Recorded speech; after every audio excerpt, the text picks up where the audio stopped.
Zbuloi dinosaurët, por u fshi nga historia. Kjo është historia e një vajze të vogël, por me një pasion të madh, në kërkim të eshtrave të mostrave që fshiheshin nën tokë, si shtoshte ajo. Por vajza nuk e dinte që ato ishin eshtrat e dinosaurëve. Emri i saj ishte Mary Anning. Mary kishte lindur në Lyme Regis në vitin 1799 në cep të Anglisë. Dhe që e vogël, ajo ishte e magjepsur për kërkime. Në atë kohë nuk ekzistonte fjala dinosaur, sepse askush nuk e njihte. Mary vinte nga një familje e varfër, babai i saj ishte zdruktar, ndërsa Elma shërbëtore në familjet e pasanikëve.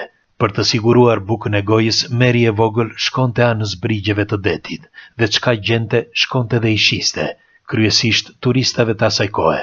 Shpesh në këto anë ka mo të keq.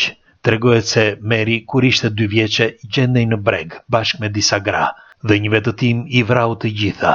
Vetëm Mary shpëtoi, dhe sipas dëshmive të saj, ajo ishte e përzgjedhur për të zbuluar diçka madhështore. Në kërkimet që kryente nuk kishte se kush ta mësonte.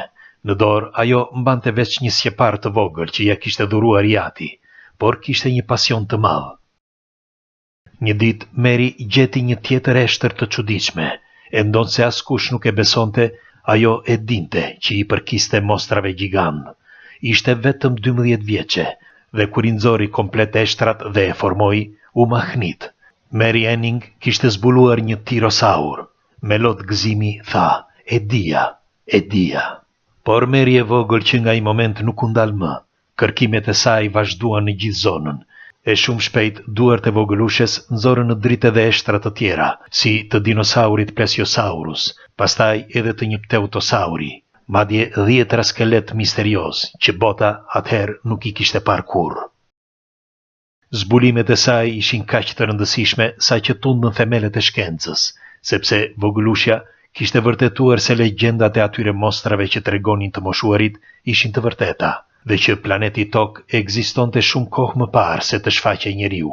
Por kjo nuk i leverdiste besimeve fetare të atyre kohrave, ndaj e klasifikuan si herezi. Madje Mary ishte femër, për më tepër nga një familje e varfër, dhe kjo luante një rol shumë të hidhur.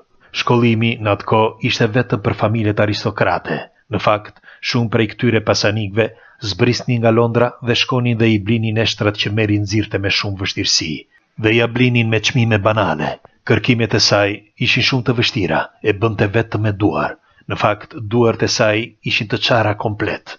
Madje ishte shumë e dobët fizikisht.